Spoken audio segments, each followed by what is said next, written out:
శ్రీమహాగణాధిపతయే నమః. ఓం గురుభ్యో నమః. ఓం శ్రీమాత్రే నమః. పరమేశ్వర స్వరూపమైనటువంటి జ్యోతిష, వాస్తు మరియు ఇతర అనేకమైనటువంటి శాస్త్రములను మనకు అందించినటువంటి మహర్షులకి నమస్కారం. హయగ్రీవ హయగ్రీవ హయగ్రీవేతియోపథేత్తస్య నిస్సరతే వాణి జహ్నుకన్యా ప్రవాహవత్. అరుణాం కరుణాతరంగితాక్షీం ధృతపాశాంకుశపుష్పబాణచాపాం అనిమాదిభిరావృతాం మయూకైః అహమిత్యేవ విభావయే భవానీం. శ్రీమాత్రే నమః. ప్రేక్షకులకి ఆ లలితాంబిక అమ్మవారి యొక్క అనుగ్రహం పరిపూర్ణంగా కలగాలని మనస్ఫూర్తి కోరుకుంటూ మనం ఈరోజు చెప్పుకోవేటువంటి టాపిక్ ఏమిటంటే కుజుడు నీచ పొందబోతున్నాడు. ఎందుకంటే చాలామంది నన్ను అడిగారు, మిథున రాశిలో ఉన్నప్పుడు కొన్ని తొక్కిసలాటలు జరుగుతాయని చెప్పారు కదా. యాజ్ ఇట్ ఈజ్ అలాగే చాలా తొక్కిసలాటలు జరిగాయి. మరి మిథునం నుంచి అంటే ఆల్రెడీ కుజుడు నీచబడి వెనక్కి వచ్చి మిథునంలోకి వచ్చాడు, అలాంటిది మరలా నీచంలోకి వెళ్ళబోతున్నాడు కదా. 3 ఏప్రిల్ నుంచి ఒక 45-50 రోజుల పాటు అక్కడ ఉంటాడు. ఉన్నప్పుడు మరి నీచబడ్డ కుజుడు ఎటువంటి ఫలితాలు ఇస్తున్నాడు అని చాలామంది అడుగుతున్నారు. కాబట్టి దాని మీద నేను వీడియో చేయబోతున్నా. ముందుగానే ఎందుకు చెప్తున్నానంటే ముందుగానే కొన్ని ప్లానింగ్స్ చేసుకుంటారు. అది ఒక్కొక్క లగ్నరీత్యా ఎటువంటి ఫలితాలు ఇస్తుంది, లగ్నం తెలియని వారి రాశి నుంచి చూసుకోండి. అలాగే మరి దేశకాల పరిస్థితులకి మరి జాతకం లేనివారు ఎటువంటి పరిహారాలు, ఎటువంటి జాగ్రత్తలు తీసుకోవాలనేటువంటి విషయాలను ఇప్పుడు నేను మీకు చెప్తాను. అయితే ఈ విషయాలు చెప్తుంది నేనైనప్పటికీ కూడా చెప్పేస్తుంది సాక్షాత్ లలిత అమ్మవారిగా భావిస్తూ ఒక్కొక్క లగ్నం గురించి మనం తెలుసుకుందాం. కన్యా లగ్నము, కన్యా రాశి. కన్యవారికి కనుక చూసుకున్నట్లయితే కుజుడు లాభస్థానంలోకి వచ్చి నీచి పొందుతున్నాడు.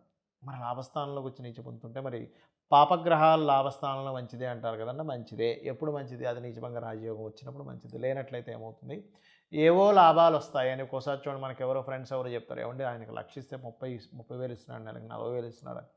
వీళ్ళు 1-2 నెలలు ఇచ్చి దాని తర్వాత వాళ్ళు మొత్తం డబ్బులు తీసుకొచ్చి పెట్టేలా చేస్తారు. 10 లక్షలు 20 లక్షలు పెట్టేలా చేస్తారు. అప్పుడు బిషాన ఎత్తేస్తారు. ఇటువంటి అనవసరంగా ఏదో ఈజీ మనీ కోసం వెంపర్లాడకండి. అంటే ఎప్పుడూ వెంపర్లాడకూడదు. ఈ సమయం మరింత డేంజర్ టైం. మీకు ఈజీ మనీ కోసం వెంపర్లాడినట్లయితే ఎవరో ఇందులోనే పెట్టారు, డబ్బులు వచ్చాయి, అది ఇది ఏవో చెప్తూ ఉంటారు. ఇవన్నీ నమ్మకండి దయచేసి. అయితే ఇందులో కొన్ని వ్యాపారం కూడా ఉంటుంది 11వ స్థానంలో. వ్యాపార స్థానం కూడా 11వ స్థానం. అలాగే మీ యొక్క డిజైర్, అందులో ముఖ్యంగా మీ డిజైర్స్ ఫుల్ఫిల్మెంట్ స్థానం కూడా 11వ స్థానమే. అయితే ఇక్కడ ఈ కుజుడు ఇక్కడ ఉన్నప్పుడు సప్తమంలో శని రాహువులు ఉన్నందుకు మీకు ఏమవుతుందంటే పర్టికులర్గా ఈ 45 డేస్లో విదేశీ సంబంధాలు ఏవైనా వెతుక్కుంటున్నట్లయితే 100% అవి సక్సెస్ అయ్యేటువంటి యోగం కలుగుతుంది. అందులో ఎటువంటి సందేహం లేదు. ఇక రెండవ విషయం ఏమిటంటే ఇక్కడ దీంతోపాటు ఈ లాభస్థానంలో నీచభంగ రాజయోగం జరిగినప్పుడు మీకు మళ్ళీ లాభాలు, అంటే ఏదైనా వ్యాపార నిర్ణయాలు, వ్యాపార లాభాలు చేసేటప్పుడు పనికి వస్తుంది. ఎప్పుడు? అది అశ్విని భరణి కృతిగా 1వ పాదాల్లో చంద్రుడు సంచరించేటప్పుడు. అంటే ఆ రోజు అశ్విని నక్షత్రం కానీ భరణి కానీ కృతిగా 1వ పాదం కానీ ఉంటే మీకు ఆ టైంలో నీచభంగం జరుగుతుంది. అలాగే కాకపోతే అశ్విని భరణి కృతిగా ఒకటి ఉన్నప్పుడు అప్పుల విషయంలో జాగ్రత్తగా ఉండండి. అది కొంచెం జాగ్రత్తగా ఉండండి. అలాగే పునర్వసు 4వ పాదము, పుష్యమి ఆశ్లేష నక్షత్రాల రోజు మీరు ఏదైనా పని ప్రారంభిస్తే అది డిజైర్స్ ఫుల్ఫిల్ అవుతాయి. అదేవిధంగా ఇది లైఫ్ లాంగ్కి కాదు, ఓన్లీ కుజుడు నీచబడ్డ సమయంలో మాత్రమే నేను చెప్పేది. అలాగే కన్యాలగ్నం వారికి పుణ్యగ్రహస్థితి అంటే కుజుడు నీచ పొందుతున్నాడు కాబట్టి చిత్తా 3-4 పాదాలు, స్వాతి నక్షత్రము, విశాఖ 1-2-3 పాదాలులో చంద్రుడు సంచరించేటప్పుడు, ధనిష్ట 3-4, శతభిషము పూర్వభాద్ర 1-2-3 పాదాలు. ఈ సమయాల్లో మీరు ఏదైనా లాభం కోసం చేసే ప్రయత్నం, అందులో మళ్ళీ ఈజీ మనీ కాదు, గుర్తుపెట్టుకోండి. మీరు చేసేటువంటి బిజినెస్ లాభాల కోసం చేసే ప్రయత్నాలు ఫలిస్తాయి. ఇక మీరు చేయవలసిన దేవతారాధన ఎక్కువగా వెంకటేశ్వర స్వామి నామస్మరణ ఎక్కువగా చేయండి. లగ్నంలో కేతు సంచారం జరుగుతుంది కాబట్టి గణపతిని ఎక్కువగా ధ్యానం చేయండి. అన్ని విధాలా మీకు బాగుంటుంది. మరి జన్మజాతకం లేదండి, లగ్నం లేదు, లగ్నం తెలియదు, రాశి తెలియదు, నక్షత్రం తెలియదు, మేమేం చేయాలి?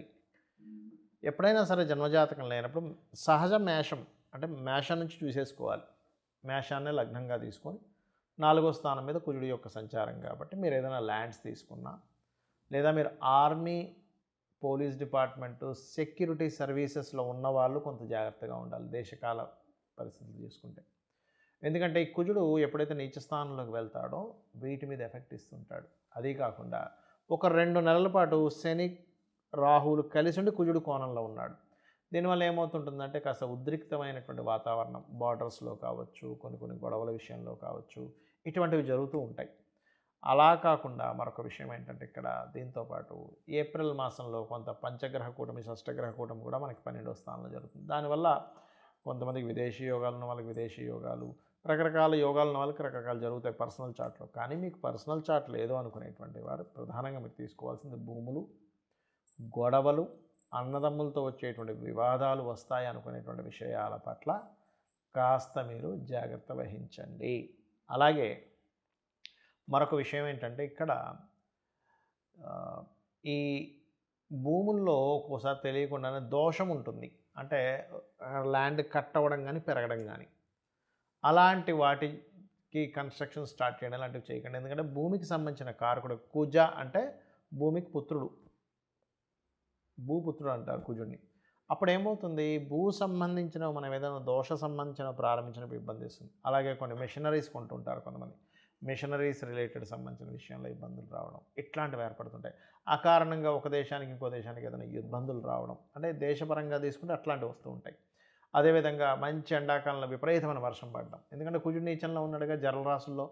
ఏమవుద్ది, మంచి ఎండ ఉంది, అబ్బా ఇంత ఎండ ఉంది ఏంటి అనుకునేసరికి సడన్గా మేఘాలు వచ్చేసి సడన్గా వర్షాలు పడడం ఇట్లాంటివన్నీ జరుగుతూ ఉంటాయి.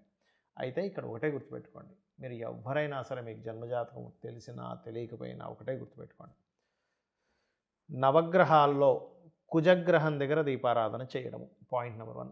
రెండవది ఆంజనేయ స్వామి కానీ, నరసింహస్వామి కానీ, లేదా స్కందుడు సుబ్రహ్మణ్యేశ్వర స్వామి ఆరాధన కానీ, లేదా ఇంట్లోనే కూర్చొని చక్కగా కుంకుమతో అమ్మవారిని అర్చించడం, ఒక్కొక్క నామంతో శ్రీమాత, శ్రీ మహారాజ్ని, శ్రీమత్ సింహాసనేశ్వరి అనుకుంటూ లలితహాస్యనామాలతో చేయొచ్చు. లేదు ఇవేమి నాకు రావనుకుంటే కేవలం శ్రీమాత్రే నమః అనే నామస్మరణతో కూడా చేసుకోవచ్చు. మనకి శాస్త్రాల్లో మనం చూడండి, చాలామంది అన్నం తినేటప్పుడు ఒక మంత్రం ఉంటుంది, లేకపోతే మనం ఇక్కడ బయలుదేరేటప్పుడు ఒక మంత్రం ఉంటుంది అంటుంటారు. కానీ శ్రీమాత్రే నమః అనే మంత్రాన్ని మీరు, నామాన్ని మీరు 7 సార్లు చేసి మీరు ఏదైనా ప్రారంభిస్తే కూడా దానికి ఇబ్బంది అనేటువంటిది ఉండదు. ఒక ప్రయాణంకి వెళ్తున్నారు శ్రీమాత్రే నమః, అన్నం తింటున్నారు శ్రీమాత్రే నమః అని 7 సార్లు అనుకోండి. ఏదైనా సరే ఒక పని ప్రారంభిస్తున్నారు, లేదా ఒక సంతకం పెడుతున్నారు శ్రీమాత్రే నమః అని 7 సార్లు అనుకోండి. ఖచ్చితంగా ఆ పని వల్ల మీకు కలిగేటువంటి ఇబ్బంది ఎక్కడా కూడా ఉండదు, గుర్తుపెట్టుకోండి. అలాగే కాస్త యువకులు ముఖ్యంగా, ఎందుకంటే కుజుడు యువకులకు కారకుడు, గుర్తుపెట్టుకోండి. యువకులకి, భూములకి, అదేవిధంగా కాస్త ఆయుధాలకి, వీటికి కారకుడు అనమాట కుజుడు. కాబట్టి ఏమవుతుంటుంది, ఇట్లాంటి విషయాల్లో స్ట్రెస్ కావచ్చు, తొందరపాటు ఇవి కావచ్చు, ఇట్లాంటివి జరుగుతుంటాయి. కాబట్టి ఈ యొక్క అంశాల్లో చాలా చాలా చాలా కేర్గా ఉండాలి. అలాగే కొన్ని ఎర్ర భూములు ఉంటాయి, ఎర్రగా ఉండేటువంటి రెడ్ సాయిల్స్ అంటూ ఉంటారు.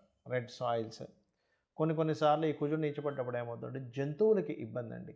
అంటే అడవుల్లో ఒక్కోసారి జంతువులు, కొన్ని అగ్ని ప్రమాదాలు జరగడం వల్ల జుగులో ఉండేటువంటి జంతువులకి, ఎందుకంటే కుజుడు కొన్ని జంతువు వాటికి కారకుడు అవుతాడు, ముఖ్యంగా కుక్కలకు కారకుడు అవుతాడు. మనం ఒక్కోసారి చూడండి ఏదో పిచ్చెక్కినట్టుగా పిల్లల్ని కరిచేస్తున్నా అంటుంటారు, ఇటువంటి వాటికి కారకుడు. కాబట్టి మీకు యువకులైనట్లయితే వాహనాల మీద స్పీడ్గా వెళ్ళడం ఇట్లాంటివి చేయకండి దయచేసి.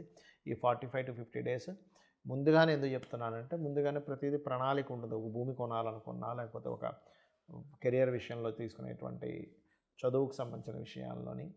కాబట్టి ఈ కుజుడు నీచబడ్డప్పుడు ఏమవుతుందంటే సర్వసాధారణంగా కొన్నిసార్లు మనం న్యాచురల్ 4000 అనేది ఎడ్యుకేషన్ స్థానం కాబట్టి ఏ కోర్స్ అయితే తీసుకోవాలో ఆ కోర్సెస్ తీసుకోవడము, తీసుకోకూడదో తీసుకోవడము, అరే ఈ కోర్స్ తీసుకున్నాను అనుకోవడం ఇట్లాంటివి జరుగుతుంటాయి. కాబట్టి నేను చెప్పినట్టుగా ఇవి చేయండి.